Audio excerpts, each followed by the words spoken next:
First of all, Deer District is like a cute name. It's a nice bit of alliteration. That thing should be named after Giannis. It exists because of Giannis. There are people in it because of Giannis. If Giannis leaves the Bucks and they're just bad, ain't nobody going to be showing up in the Deer District to watch any basketball games for a long time. But yeah, you're right, man. Look, we know Portis Patio.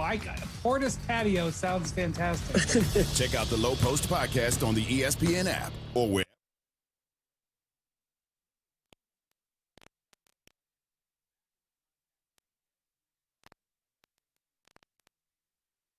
This is SportsCenter.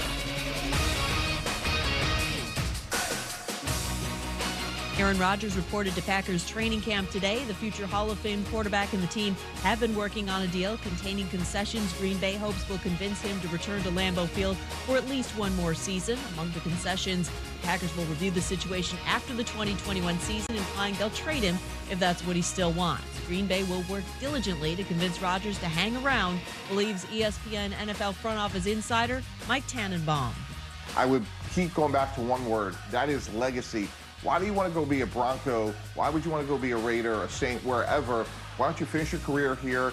We can name boulevards after you. Statues could be, constructed about you. So you could begin and end your career with the Green Bay Packers, and that to me is something special. Mike Tannenbaum on Keyshawn, J. Will, and Zubin. Oklahoma and Texas have formally notified the SEC they're seeking an invitation for membership beginning July 1st, 2025, which would be after their current Big 12 grants of media rights expire.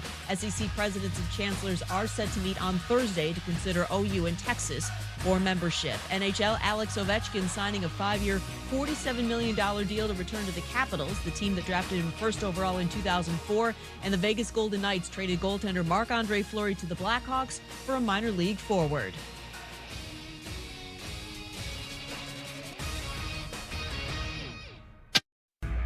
Broadcasting live from the ESPN 690 Anajar and Levine studios. This is Action Sports Jax on ESPN 690 with Brent Martineau and Austin Lane.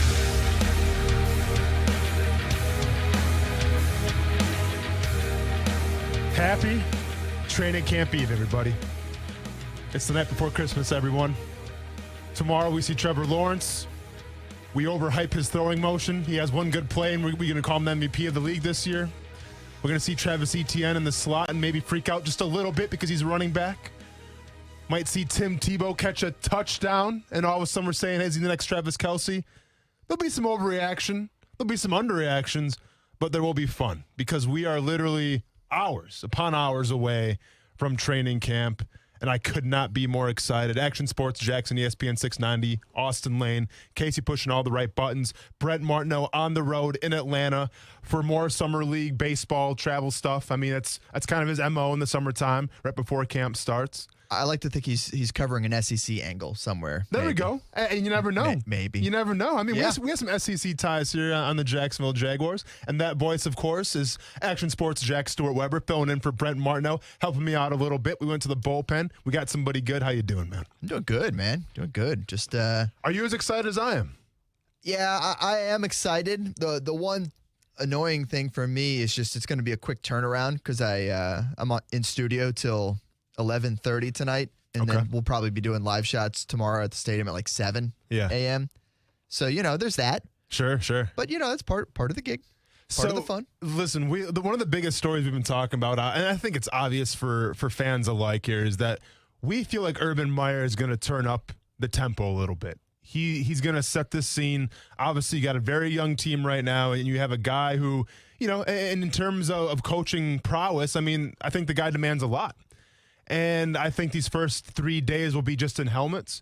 But, do you sense that we get, ramped up right away, Stuart? Or is this going to be kind of like a slow, gradual crescendo to a very hard training camp? I do think I think he'll find a way to make these helmet-only practices still somewhat challenging and difficult. But, yeah, I mean, it's helmets only for the first couple days. Then you get the light pads on, and then the real pads don't even come on until next Tuesday. Yeah. So it will be a build-up as far as the physicality is concerned for sure.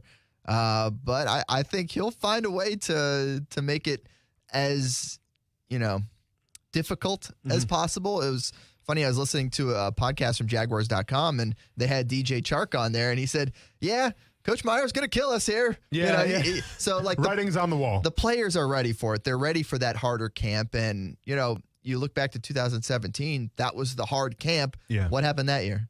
No, it's a good point. Good year. They had great success. And I think that the biggest thing is when you talk about hard camps, obviously injuries, knock on wood, could be a concern. And especially this year, and shout out to the CBA, that they always take care of their players. And in terms of the number of padded practices in training camp, I feel like it's going to be lesser than ever, right? And I think when you have that, you have to also be careful, though, and say, okay, yes, the goal is to ramp up practices. Yes, the goal is to use the heat to our advantage. I understand all that. But we also have to be careful how we go about things, make sure guys are already in great shape, make sure guys aren't, in the echelon of maybe being injury prone or getting hurt. Because that's